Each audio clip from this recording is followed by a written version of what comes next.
Capítulo 1. Lições da placa de Petri.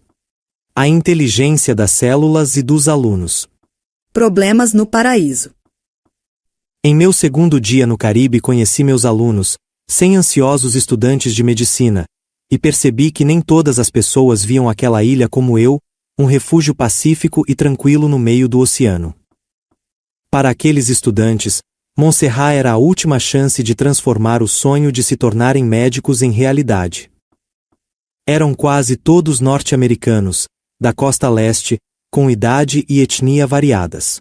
Um deles, aposentado e com 67 anos de idade, estava ansioso para aprender coisas novas. A formação deles também era bem heterogênea. A maioria tinha cursado apenas o colegial, mas também havia professores, contadores, músicos, uma enfermeira e até um contrabandista. Apesar de todas as diferenças, tinham duas características em comum. A primeira é que haviam sido eliminados pelo competitivo processo seletivo das escolas de medicina dos Estados Unidos. A segunda era que tinham intenção real de se tornarem médicos e não desperdiçariam aquela chance de obter seu diploma. A maioria tinha economizado durante anos para pagar aquele curso e as despesas de morar em um país estrangeiro. Muitos estavam se aventurando sozinhos fora de casa pela primeira vez, longe da família e dos amigos, e também boa parte vivia em condições precárias naquele campus. Mas, apesar de todos os obstáculos e contratempos, nada os fazia mudar de ideia. Estavam decididos a se tornarem médicos. Pelo menos era o que parecia quando iniciaram o curso. Antes de mim tinham tido 3 professores de histologia, biologia celular. O primeiro abandonou os alunos porque teve de resolver problemas pessoais e simplesmente foi embora 3 semanas depois de se iniciarem as aulas. A diretoria encontrou outro para substituí-lo, mas este também não pôde continuar porque ficou doente. Para que os alunos não ficassem sem aulas, um professor de outra matéria lia com eles trechos dos livros em sala de aula. Claro, isso não era produtivo e só os entediava, mas pelo menos fazia com que cumprissem a carga horária de palestras, um pré-requisito das bancas examinadoras para a prática da medicina nos Estados Unidos. Então, pela 4ª vez no mesmo semestre, os alunos tinham um novo professor. No primeiro dia, falei rapidamente sobre minha formação acadêmica e minhas expectativas para o curso. Deixei bem claro que, mesmo estando em um país estrangeiro, meu nível de exigência para com eles seria o mesmo que tinha para com meus alunos em Wisconsin. Teriam de passar pela mesma bancada acadêmica, não importava onde estivessem estudando. Tirei então uma pilha de exames de minha pasta e distribuí entre eles, explicando que se tratava de um teste de conhecimentos gerais. Já estávamos no meio do semestre e por isso deveriam ter base suficiente para fazê-lo. Eram 20 questões de um teste de histologia do primeiro trimestre da Universidade de Wisconsin. Durante os primeiros 10 minutos de prova a sala ficou em silêncio mortal. Depois, alguns alunos começaram a suar e a bufar, e o desespero se espalhou pela sala mais rápido do que o vírus Ebola. Ao final dos 20 minutos de prazo que eu havia estipulado, todos estavam em pânico. Quando disse tempo esgotado, houve uma chuva de gemidos e reclamações. A pontuação mais alta foi de 10 respostas corretas. A maioria não acertou mais de 7. E o resto acertou 2 ou 3 por mera sorte. Todos me olhavam chocados. Perceberam claramente o que os esperava. Metade do semestre havia se passado, mas teriam de recomeçar tudo outra vez, desde o início. Como a maioria ali já tinha sido reprovada em outros cursos, conhecia bem o protocolo. Seus olhares pareciam os daqueles filhotes de foca prestes a serem abatidos que vemos nas fotos do Greenpeace. Meu coração disparou. Imaginei que provavelmente a maresia e o ar daquela ilha estivessem me tornando um pouco mais generoso. Sem pensar 2 vezes, disse a eles que faria tudo o que estivesse ao meu alcance para que estivessem preparados para os exames finais, desde que também se esforçassem para isso. Percebendo minha sinceridade, eles pareceram se acalmar um pouco. Sentia-me como um treinador preparando o time para a disputa final. Expliquei a eles que não eram menos inteligentes que os alunos que tive nos Estados Unidos. A única diferença era que ainda não estavam, como eles, acostumados a estudar muitas horas por dia e a memorizar grandes quantidades de material em pouco tempo, uma característica essencial para alunos de faculdade. Expliquei também que histologia e biologia celular não são cursos de teoria muito complexa. A natureza segue princípios muito simples, fáceis de assimilar. Prometi que, em vez de pedir que memorizassem tudo, explicaria passo a passo o funcionamento das células para que entendessem os princípios básicos e complementaria a prática de laboratório com palestras sobre teoria no período da noite. Pareceram mais animados após essa explicação e saíram da sala determinados a não deixar que mais aquele obstáculo os impedisse de atingir seus objetivos. Quando todos saíram e parei para pensar no tamanho da responsabilidade que havia assumido, meu ânimo diminuiu. A maioria daqueles alunos não tinha conhecimento prévio suficiente para um curso de medicina, mesmo os mais capacitados. Percebi que a experiência acadêmica naquela ilha poderia acabar sendo uma grande perda de tempo e desperdício de esforços tanto para mim quanto para eles. Comecei a achar que lecionar em Wisconsin era bem mais fácil. Eu dava apenas 8 das 50 aulas do curso de histologia, biologia celular. O corpo acadêmico era bem maior e havia vários professores para cada matéria. Claro, tinha de conhecer o conteúdo de todas elas, pois também era responsável pelo acompanhamento das aulas de laboratório e respondia às questões dos alunos. Mas conhecer a matéria e ter de apresentar todo o conteúdo não é a mesma coisa. Tinha a sexta-feira e o final de semana para pensar na situação. Se isso tivesse acontecido na época em que eu estava em Wisconsin, provavelmente teria recusado o convite para lecionar a matéria. Mas quando me sentei naquela tarde perto da piscina, para assistir ao maravilhoso pôr do sol do Caribe, minha angústia se transformou em alegria.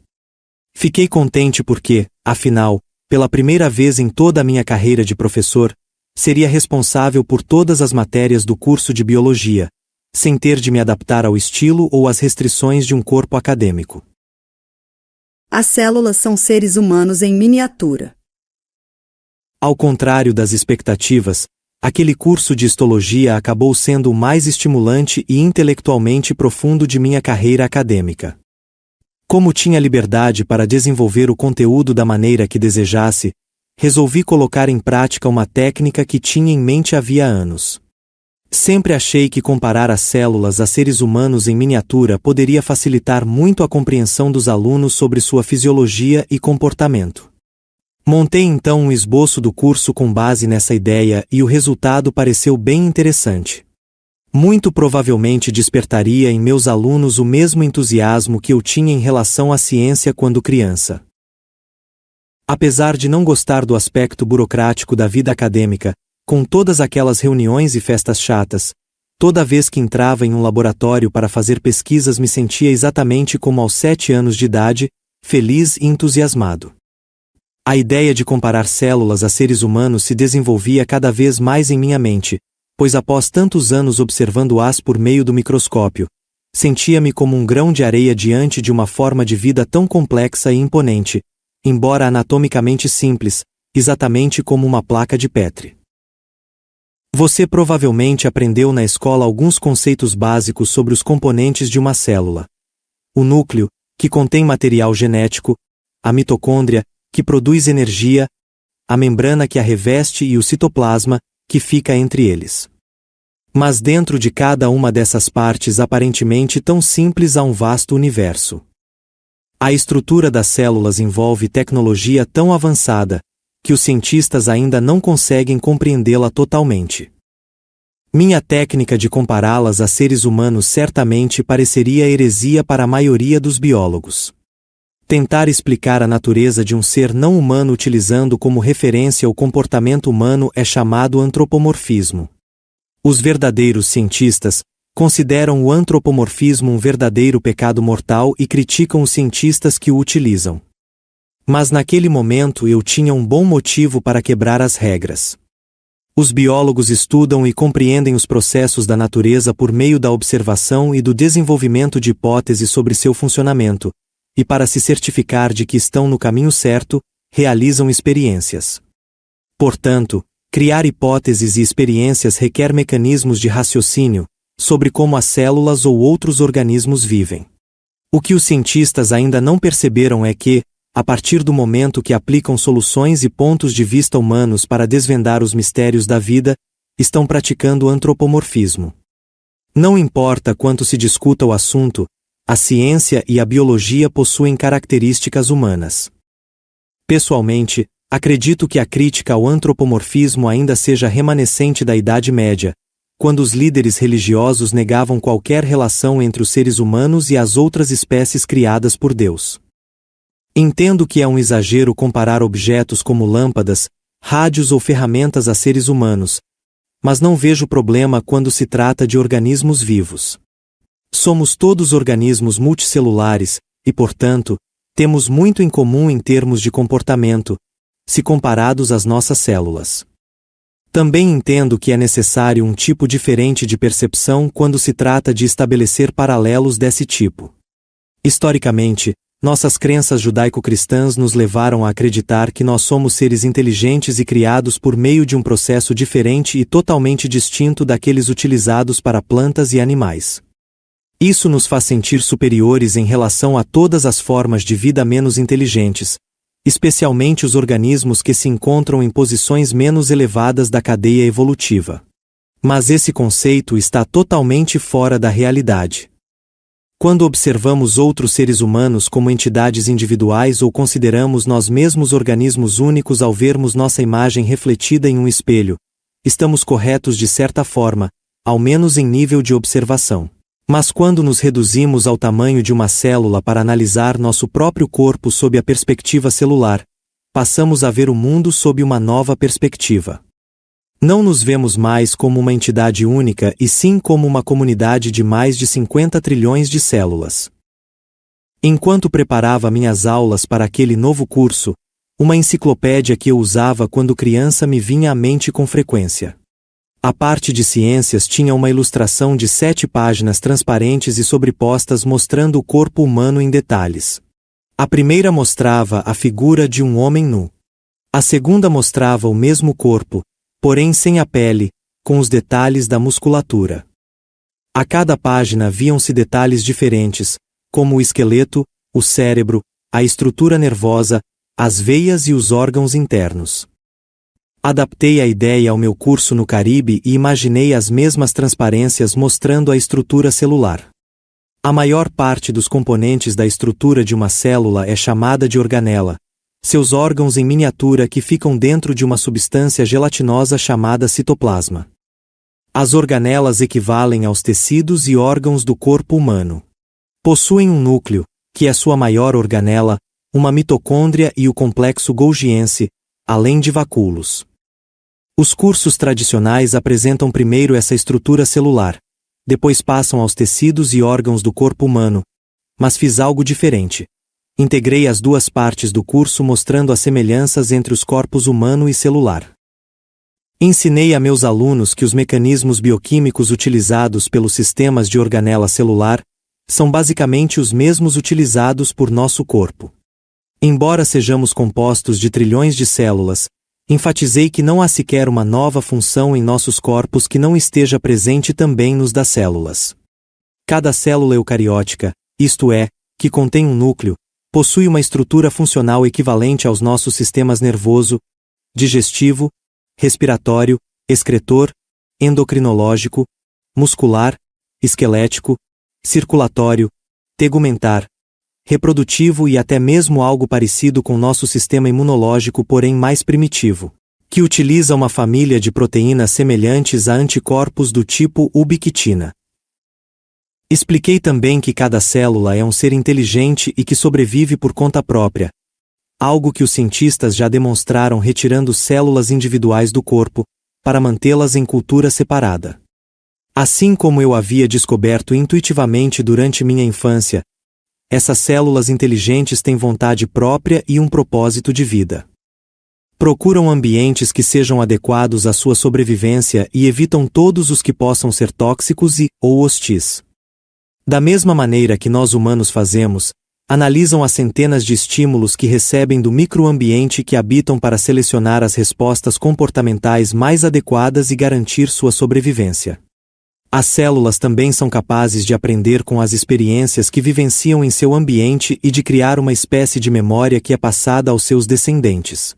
Por exemplo, quando o vírus do sarampo infecta uma criança, suas células ainda não amadurecidas são colocadas em ação para criar um anticorpo de proteína protetor e combatê-lo.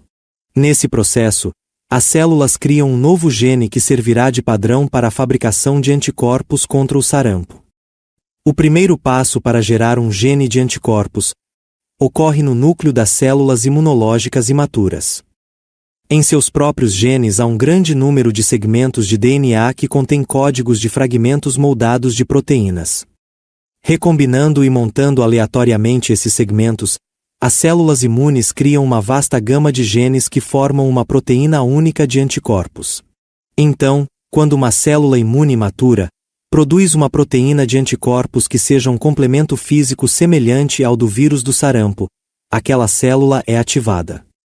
Células ativadas utilizam um mecanismo muito interessante chamado maturação de afinidade, que lhes permite ajustar de maneira muito precisa o formato de sua proteína de anticorpos, para que ela seja um complemento perfeito para vírus como o do sarampo. Por meio de um processo chamado hipermutação somática, as células imunes ativadas fabricam centenas de cópias de seu gene de anticorpo. Mas cada nova versão do gene é levemente modificada e contém um formato diferente da proteína de anticorpo. A célula seleciona a variante de genes que melhor se adapta àquela necessidade de anticorpos. Essa versão selecionada do gene também passa por vários ciclos de hipermutação somática para que a forma do anticorpo seja esculpida a ponto de se tornar o complemento físico perfeito do vírus. Quando o anticorpo esculpido se une ao vírus, desabilita-o e o marca para ser destruído, protegendo a criança do sarampo. As células criam então um arquivo das informações genéticas desse anticorpo para que todas as vezes que o organismo for invadido pelo vírus do sarampo elas possam responder imediatamente. O novo gene de anticorpos também pode ser passado a todas as novas gerações em seu processo de divisão. Assim, elas não apenas aprendem sobre o vírus do sarampo como criam um arquivo a ser herdado e propagado entre a sua prole. Este magnífico processo de engenharia genética é de extrema importância, pois representa um mecanismo de inteligência inata que permite às células se desenvolver.